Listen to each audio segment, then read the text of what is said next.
تلواریں بیچ کر ہم نے خرید لیے مسلح، عزتیں لٹتی رہیں اور ہم دعائیں کرتے رہے۔ السلام علیکم ناظرین، میں ہوں آپ کا میزبان محمد زین مدنی۔ آپ مجھے یوٹیوب پہ اور ٹک ٹاک پہ سماعت کر رہے ہیں۔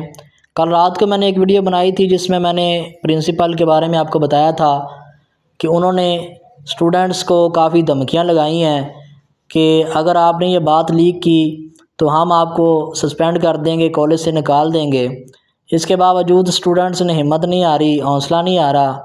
میں ان کا شکر گزار ہوں کہ جو ہماری اس قوم کی بیٹی کی عزت کی خاطر باہر نکلے ہیں، جو حق کی خاطر آواز کو بلند کر رہے ہیں، تو جو ظلم کے خلاف آواز کو بلند کر رہے ہیں، میں ان کا شکر گزار ہوں۔ اور مریم نواز کا ایک بیان آیا ہے رات کو جس میں انہوں نے کہا یہ الزام ہے، اس چوکیدار کے اوپر، اس گارڈ کے اوپر الزام ہے۔ تو میں یہ سوال کے ساتھ حاضر ہوا ہوں کہ مریم نواز آپ نے کس بنیاد پہ یہ الزام کہا ہے؟ مجھے تو نہیں لگتا یہ الزام ہے۔ اگر یہ الزام ہوتا تو یہ کالج کے اسٹوڈنٹس اور تمام لوگ باہر نہ نکلتے۔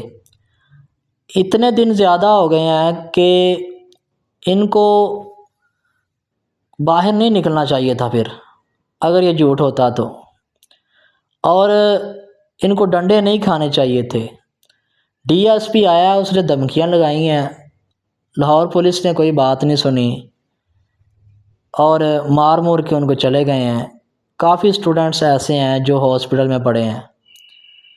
تو جھوٹ کی بنیاد پہ کون ہے جو ڈنڈے کھائے؟